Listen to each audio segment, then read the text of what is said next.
মানুষ এখন স্বপ্ন দেখে না, বাস্তবতার জয়গান গায়। বাংলাদেশ স্বল্পোন্নত দেশ থেকে উন্নয়নশীল দেশে উত্তরণ ঘটেছে। ৩০ লক্ষ শহীদের রক্তের বিনিময়ে জন্ম নেয়া এই বাংলাদেশকে আজকের অবস্থানে আসতে অতিক্রম করতে হয়েছে হাজারো প্রতিবন্ধকতা।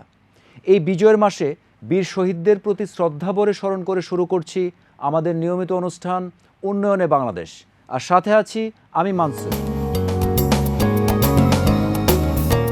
প্রতিবন্ধিতা বা বিকলাঙ্গতা কোনো প্রতিবন্ধকতা নয়, একটু সুযোগ সুবিধা পেলে তারাও অবদান রাখতে পারে দেশের উন্নয়নে।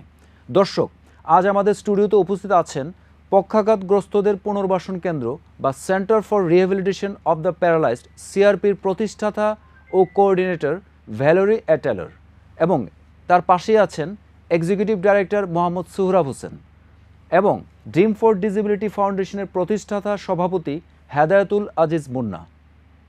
আমাদের স্টুডিওতে আপনাদের স্বাগত। আপনাদের সাথে আরও কথা বলবো, তার আগে সিআরপির কার্যক্রম ও প্রতিবন্ধীদের পুনর্বাসন নিয়ে নির্মিত একটি বিশেষ প্রতিবেদন দেখে আসি।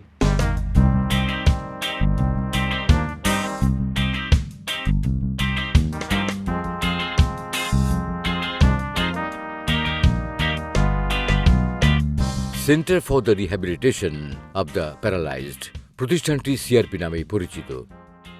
এটি পক্ষাঘাতগ্রস্তদের পুনর্বাসন কেন্দ্র। পক্ষাঘাতগ্রস্ত বা দুর্ঘটনায় শারীরিকভাবে প্রতিবন্ধী হওয়া মানুষের চিকিৎসা ও পুনর্বাসনের আলোচনা উঠলেই সিআরপির নামটি চলে আসে সবার আগে। এটি ৪০ বছরের বেশি সময় ধরে রোগীদের চিকিৎসা দিচ্ছে, মানুষকে পুনর্বাসিত করছে। পাশাপাশি এই চিকিৎসা সেবার বিকাশে শিক্ষা কার্যক্রম চলছে সিআরপিতে। বাংলাদেশের স্বাধীনতার ৮ বছর পর ১৯৭৯ সালে শহীদ সোহরাওয়ার্দী হাসপাতালে সিআরপি যাত্রা শুরু হয়েছিল। তবে এর প্রতিষ্ঠাতা ভ্যালেরি অ্যান টেইলর সেবামূলক কাজে যুক্ত ছিলেন স্বাধীনতার আগে থেকেই। শুরু থেকেই সিআরপি পক্ষাঘাতে বা দুর্ঘটনার আশা হারানো হাজার হাজার মানুষকে চিকিৎসা দিয়ে পুনর্বাসিত করে নতুন জীবনের স্বপ্ন দেখিয়েছে। অনেকের জীবনে সিআরপি এসেছে আশীর্বাদ হয়ে।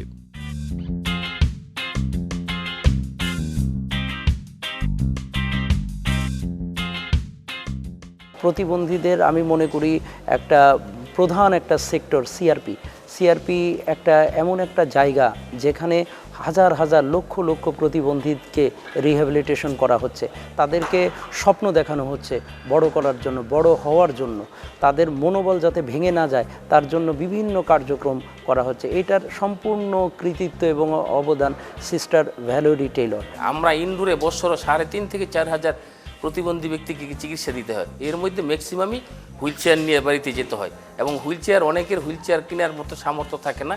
সেই ক্ষেত্রে আমরা আমাদের সমাজ কল্যাণ ডিপার্টমেন্টের মাধ্যমে তাদেরকে হুইল চেয়ার সরবরাহ করে থাকি।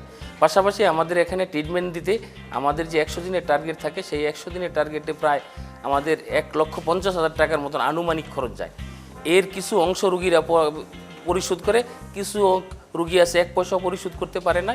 তাদের যে বাকি টাকাটা সেটা আমাদের সমাজ কল্যাণ ডিপার্টমেন্টের মাধ্যমে আমরা পরিশোধ করে থাকি। প্রতিবন্ধী যে কোনো মানুষ আন্তর্জাতিকভাবে স্বীকৃত এই সেবামূলক প্রতিষ্ঠানে স্বল্প মূল্যে চিকিৎসা পায়। অনেকেই কর্মসংস্থানের সুযোগ পান এখানে এবং চিকিৎসা সেবায় নিয়োজিত হন। লাইফে অনেক স্ট্রাগল করে আজকে এই পর্যন্ত আসা হয়েছে। তো আলহামদুলিল্লাহ এখন সিআরপিতে আছি কর্মরত অ্যাসিস্ট্যান্ট অকুপেশনাল থেরাপিস্ট হিসাবে কাজ করতেছি। আসলে আমাদের সমাজে আমরা সবসময় আমাদের যারা ফিজিক্যালি চ্যালেঞ্জ মানুষ আছে তাদেরকে আমরা একটু অন্যভাবে দেখি। অন্যভাবে দেখার কারণে হচ্ছে হলে আমরা এই লোকগুলিকে সমাজের আমরা তাদেরকে সম্পদ ভাবি না, কিন্তু মাননীয় প্রধানমন্ত্রী দৃষ্টিকোণ থেকে আমাদেরকে গোল্ডেন সিটিজেন দেওয়া হয়েছে। এবং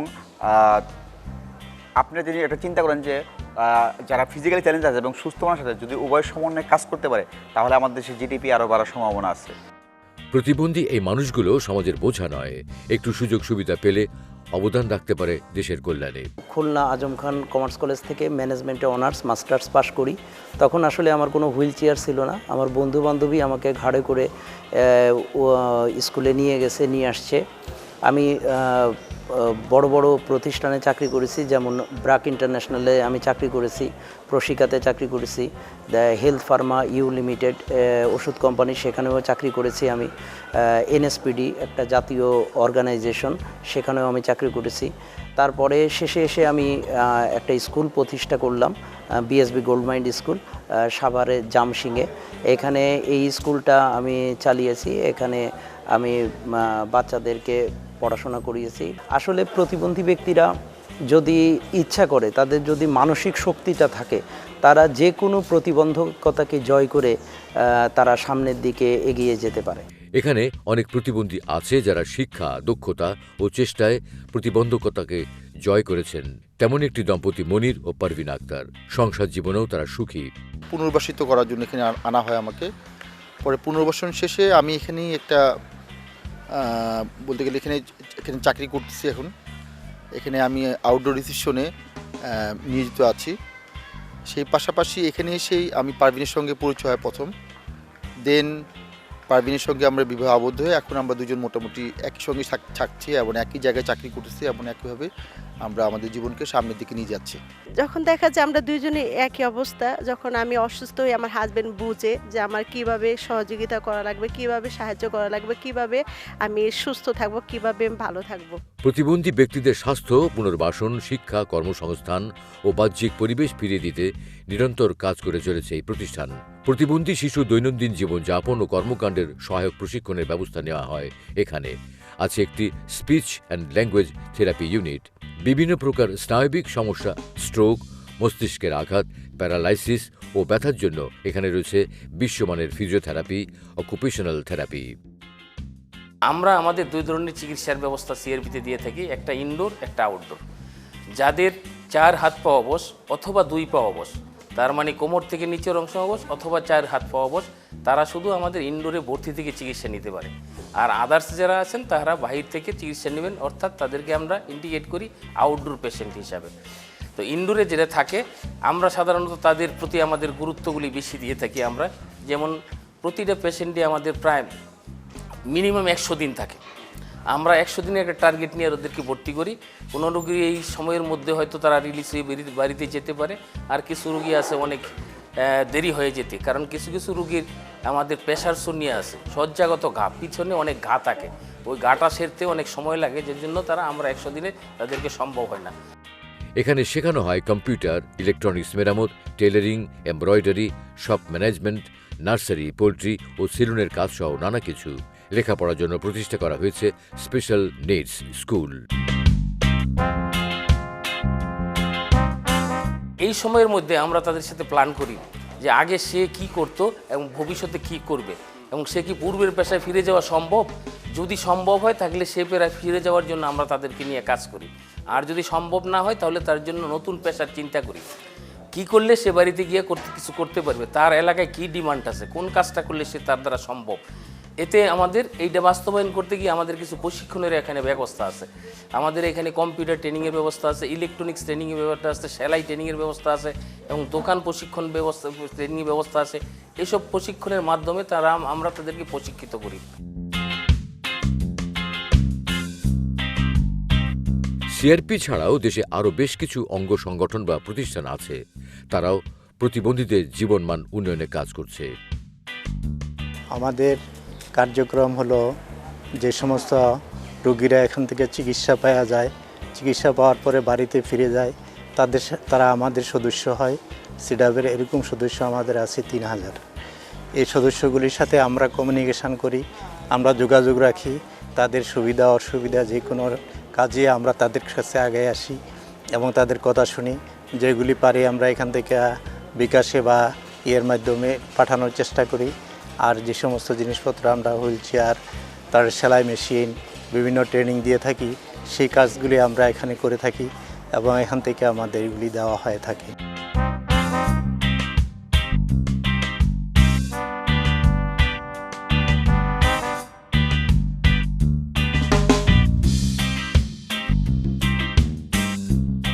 সিআরপি সহ অন্যান্য সংগঠন ও মানবতার সেবায় নিয়োজিত মানুষগুলোর সহায়তায় প্রতিবন্ধীরা সকল প্রতিবন্ধকতার বাধা পেরিয়ে নিজেকে যোগ্য ও দক্ষ করে গড়ে তুলবেন। অবদান রাখবেন দেশের উন্নয়নে।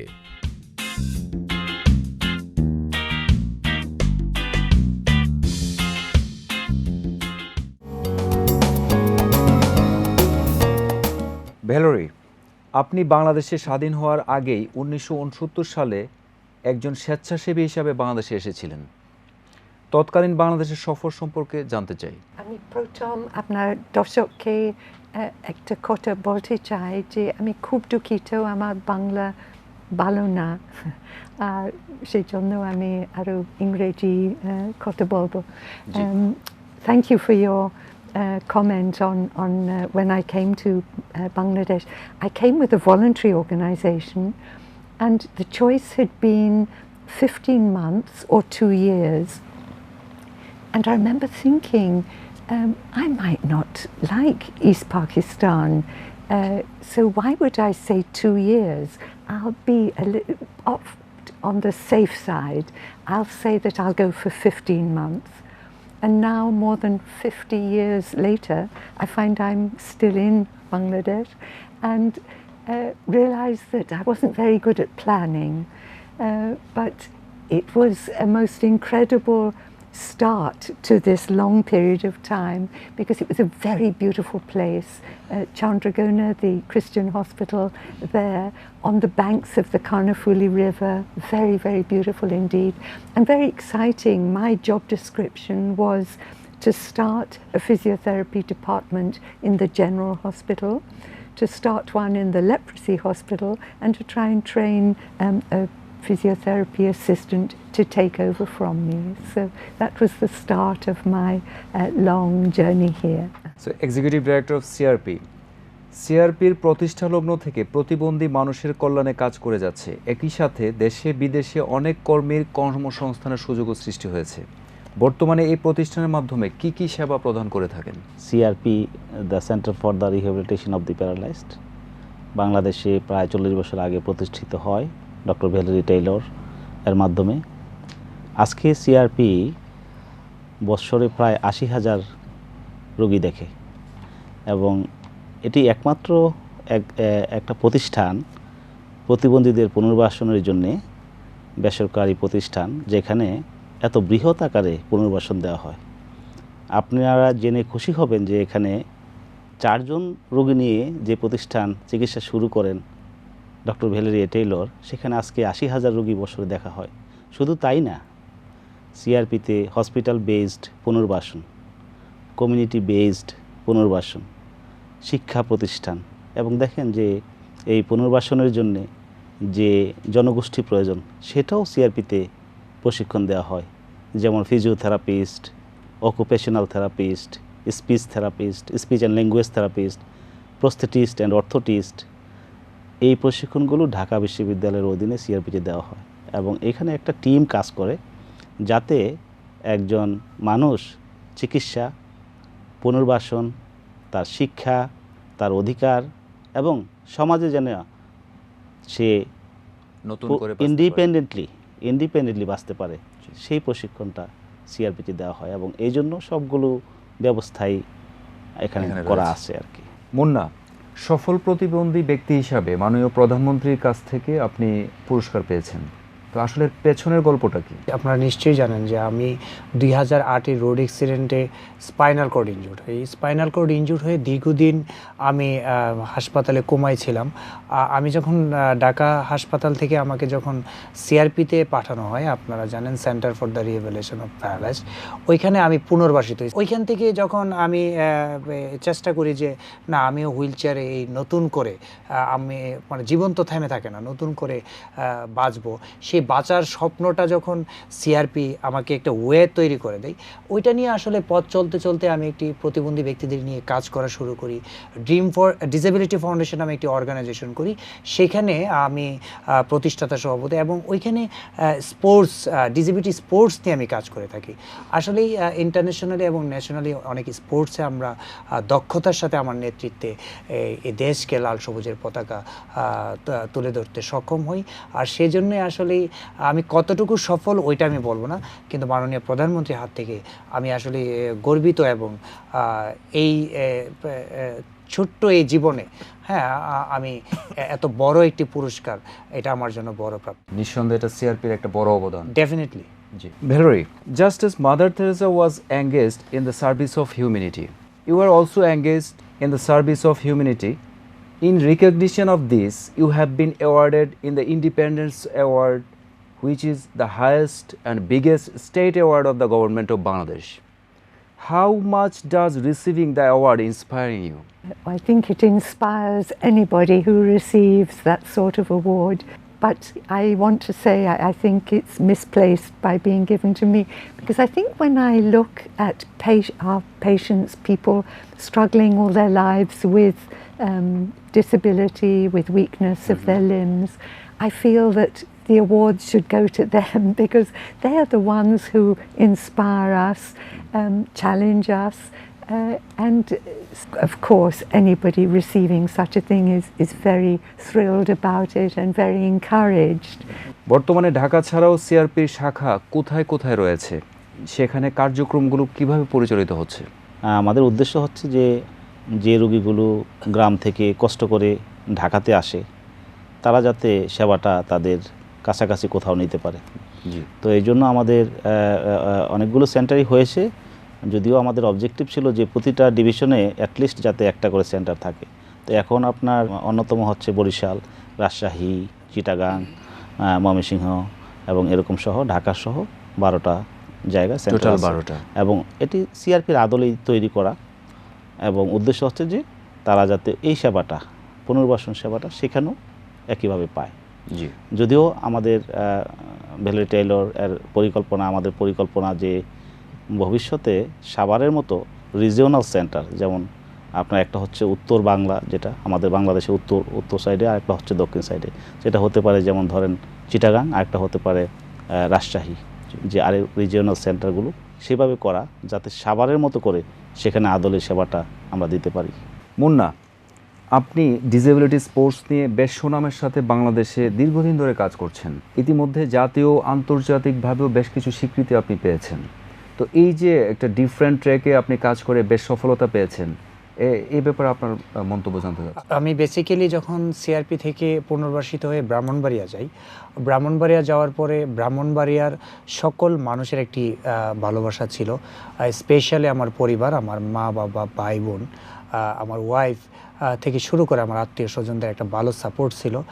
আর তারপরের যে সাপোর্টটা সেটা হচ্ছে আমি যখন অর্গানাইজেশনটি করি ড্রিম ফর ডিসেবিলিটি ফাউন্ডেশন, এর প্রধান পৃষ্ঠপোষক ব্রাহ্মণবাড়িয়ার যিনি সম্মানিত জনপ্রতিনিধি, মাননীয় সংসদ সদস্য জনাব ওবায়দুল মুক্তাদির চৌধুরী, ওনার ভালোবাসায় এবং উনি যখন আমার হাত ধরে আমাকে সামনের দিকে কাজ করার জন্য সুযোগ তৈরি করে দেন, ব্রাহ্মণবাড়িয়ার প্রতিটি মানুষের প্রতি আমি কৃতজ্ঞতা জানাচ্ছি। এবং ব্রাহ্মণবাড়িয়া থেকে কিন্তু আমি জাতীয় এবং আন্তর্জাতিক অঙ্গনে কাজ করে যাচ্ছি। ডিসেবিলিটি স্পোর্টস নিয়ে আমরা বিভিন্ন সময় আন্তর্জাতিক টুর্নামেন্ট খেলেছি, হুইল চেয়ার ক্রিকেট এবং ফিজিক্যাল চ্যালেঞ্জ ক্রিকেটে। হুইল চেয়ার ক্রিকেটে আমি 2017 সালে প্রথম এশিয়া উপমহাদেশের প্রথম বিজয় আমার হাত দিয়ে, আমার নেতৃত্বে আসে বাংলাদেশে, এবং 2019 সালে এসে ট্রাই নেশনে আমরা হুইল চেয়ারে চ্যাম্পিয়ন হই এবং আমরা দেশের সম্মান বয়ে আনি। আমরা এই জিনিসটা দিয়ে একটি জিনিস প্রমাণ করতে চাই যে ক্রিকেট কিংবা স্পোর্টসের উপরে মানুষের অনেক নজর থাকে, অনেক একটি এক্সট্রা নজর থাকে যে এটি খুব ক্রিকেট একটি জনপ্রিয় খেলা। আমার মেইন উদ্দেশ্য হচ্ছে যে অ্যাওয়ারনেস ডেভেলপ করা। আমরা যে ডিসেবল পিপলরা মানুষ, আমরা যে সুযোগ পেলে একটা কিছু করতে পারি সেই জায়গাটাকে প্রুভ করা আর কি। আমার বিশ্বাস যে এভাবে সমাজের মানুষের দৃষ্টিভঙ্গি পরিবর্তন হচ্ছে, সমাজের মানুষের যেহেতু দৃষ্টিভঙ্গি পরিবর্তন হচ্ছে, আর এর বড় একটি ভূমিকা রাখছেন বাংলাদেশ সরকারের মাননীয় প্রধানমন্ত্রী জননেত্রী শেখ হাসিনা এবং তার সুযোগ্য কন্যা সাইমা ওয়াজেদ পুতুল। আর আমি বেসিক্যালি অনেক হ্যাপি যে ভবিষ্যতে এভাবে আরও অনেক কাজ হবে, ডিসেবিলিটি স্পোর্টস, ডিসেবিলিটি এন্টারটেনমেন্ট, আমরা সব পয়েন্টে, সব জায়গায় অংশীদারিত্ব নিশ্চিত করতে চাই। আর এই অংশীদারিত্ব নিশ্চিত করার জন্য অবশ্যই সকল মানুষের দৃষ্টিভঙ্গি পরিবর্তন হওয়া প্রয়োজন। আর দৃষ্টিভঙ্গি পরিবর্তন হলে আমার বিশ্বাস যে আমরা আমাদেরকে যে সুযোগ দিলে, আমরা কর্মসংস্থানে সুযোগ দিলে আমরা যে পারি যার যার যোগ্যতা অনুযায়ী সেই জায়গাটা আমরা খুব দক্ষতার সাথে প্রমাণ করতে পারবো। Valerie, it was not easy for the organization to start its journey in a new country, in a new environment. What kind of challenge did you have to go through?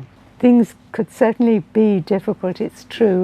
And I came to the conclusion that perhaps people didn't really want to look after acute cases of spinal injury, but also they didn't like somebody like me working on the wards and being here.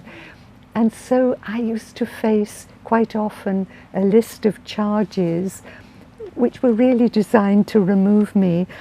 And just a little example of the things that were said against me and written was that if I was left in this country any longer, it would turn out to be like Lebanon. Well, this is going back several years when Lebanon was facing a lot of strife in the country. Another charge was that I was trafficking with children. Another charge was that I would physically torture the staff. And so it went on. And or even to the point when one of the people collecting information said to me, what would I pay him to write me a good report? And I said, well, that's what you're saying I'm doing already, corruption.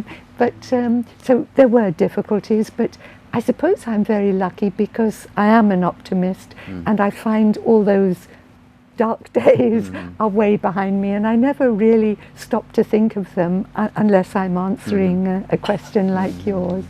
So although there are difficulties, I believe if we are true to what we say we're doing, which is to give our patients the chance of surviving and a better quality of life, then somehow we'll come through all these problems.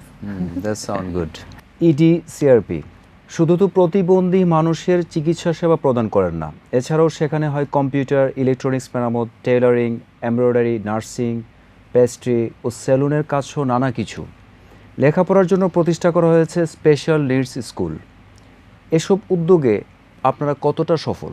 Actually আমি একটু আগে বলেছি যে rehabilitation একটা বড় area এবং এটা খুব ব্যয়বহুল। আপনি দেখেন যে সিআরপিতে শুধু চিকিৎসা দিয়ে একজন মানুষকে কিন্তু বলা হয় না যে আপনাকে ওষুধ দেওয়া হলো, আপনি বাড়ি চলে যান, ভালো হয়ে যাবেন। তাকে চিকিৎসার পাশাপাশি পুনর্বাসনে যা যা লাগে সেগুলো প্রতিষ্ঠা করা হয়েছে, যেগুলো আপনি বলেছেন। যেমন একটা হচ্ছে ভোকেশনাল ট্রেনিং। জি, এটা আমাদের সিআরপি মানিকগঞ্জে একটা ভোকেশনাল ট্রেনিং সেট আপ করা হয়েছে, যেখানে প্রতিবন্ধী ব্যক্তিরা থাকতে পারে, ট্রেনিং নিতে পারে এবং ইন হাউস রেসিডেন্সিয়াল ট্রেনিং। পাশাপাশি আপনি জেনে খুশি হবেন যে আমাদের গণকবাড়ি, সিআরপি সাভারের খুব কাছেই গণকবাড়ি আরেকটা সেন্টার, ওইখানে আমরা উইমেন রিহ্যাবিলিটেশন বলি, সেখানেও প্রায় 40 থেকে 50 জন এরকম ভোকেশনাল ট্রেনিং আমরা ওখানে দিই। তো এটা খুব সাকসেসফুল। আপনি যে প্রশ্ন করেছেন খুব সাকসেসফুল, বাট স্পেশালি আমি বলবো যে এই যে আইডিয়াটা যে শুধু চিকিৎসা না, এখানে তাকে একটা স্কিল ম্যান পাওয়ার হিসাবে তৈরি করতে হবে। তাহলে কি করতে হবে? চিকিৎসার পর তাকে ভোকেশনাল ট্রেনিং দিতে হবে। জি, তাহলে আমাদের ভোকেশনাল ট্রেনিং সেটা যেটাকে আমরা রিহ্যাবিলিটেশন রাইট। তো আমি বলবো যে আমরা এই কারণে সাকসেসফুল যে এই আইডিয়া আজকে 40 বছর পরে এদেশের সাধারণ মানুষ যে উপকার পাচ্ছে এবং শুধু চিকিৎসা না, তার পূর্ণাঙ্গ পুনর্বাসন করে একজন মানুষ হয়ে সমাজে দাঁড়াতে পারতেছে, সেটাই হচ্ছে বড় অ্যাচিভমেন্ট। ধন্যবাদ। মুন্না, জাতীয় আন্তর্জাতিক প্রতিবন্ধী দিবসকে সামনে রেখে প্রতিবন্ধী ব্যক্তিদের উদ্দেশ্যে আপনি কিছু বলুন। আমার একটি কথা হলো যে আমরা সবাই আমাদের সক্ষমতাকে জাগান দিতে চাই। আমরা আমাদের নিজস্ব যোগ্যতা অনুযায়ী, আর সমাজের যারা রাষ্ট্রের প্রধান থেকে শুরু করে যারা সমাজের উচ্চবিত্ত, মধ্যবিত্ত, সরকারি, বেসরকারি বিভিন্ন এনজিও যারা কাজ করছেন, আমাদেরকে শুধু সুযোগ দেন, আমাদের প্রতিটি জায়গায় আমাদের অংশীদারিত্ব নিশ্চিত করুন, তবেই আমরা এগিয়ে যেতে পারবো। আমি সবাইকে অনুরোধ করব যে আসেন, আমরা আমাদের যোগ্যতা অনুযায়ী আমরা সামনের দিকে এগিয়ে যাই, এবং আমরা এই সমাজেরই মানুষ, আমরা বিচ্ছিন্ন কোনো মানুষ নয়, আমরা ডিফারেন্টলি অ্যাবল, আমরা আমাদের যোগ্যতা প্রমাণের সেই সুযোগটুকু রাষ্ট্রের প্রতিটি অংশ করে দিন। আমরা অনুষ্ঠানে একদম শেষ পর্যায়ে চলে এসেছি। Lastly I want to know from ভ্যালোরি, what else do you want to do with this organization in the near future? What I would love to see put in practice is 2 more wonderful gifts of land that we were not expecting, we were not asking for it, but it came to us, a beautiful piece of land in Rajshahi city, and another large piece of land in Netrakona. And the Netrakona land, because it's very rural, I could see that as being a beautiful base for the agricultural projects. So this is for our spinal injuries, working at agricultural projects from their wheelchair, things that they have proved they can do, but it's never been a place that's always there for that activity. We haven't had the land for it before, but now if this is the place where anybody wants to learn new skills from their wheelchair, that they will be able to go to Netrakona. And the land that we've been given, or offered at least, in Rajshahi is a beautiful area where we can start to have some of the acute cases, because if you break your neck in this last week, but then if you have to go on a waiting list, this is just when people shouldn't wait, can't wait, and they need help for the special care that's needed for acute cases. And so if we can have that as a regional centre where people also from neighbouring countries who don't have rehabilitation centres can come to Bangladesh and learn from us. We have learnt from other places over the years, and we'd love to share what we find is a way to treat people with a spinal injury so that other countries can benefit. In that sense, we can say that Bangladesh is role model in the That's CRP right. sector. That's right. That Yes, sound good. that's our hope. আমরা অনুষ্ঠানের একদম শেষ পর্যায়ে আমি ধন্যবাদ জানাচ্ছি সিআরপির প্রতিষ্ঠাতা coordinator ভ্যালোরিয়া Taylor এবং executive director CRP Mohammad Sohrab Hossain. তারই সাথে ধন্যবাদ ড্রিম ফর ডিসেবিলিটি ফাউন্ডেশনের প্রতিষ্ঠাতা সভাপতি হেদায়েতুল আজিজ মুন্না। আপনাদের সবাইকে আবারও ধন্যবাদ। দর্শক, আজ এ পর্যন্তই। দেখা হবে আগামী পর্বে নতুন কোনো বিষয় নিয়ে। সেই পর্যন্ত ভালো থাকুন, সুস্থ থাকুন। আল্লাহ হাফেজ।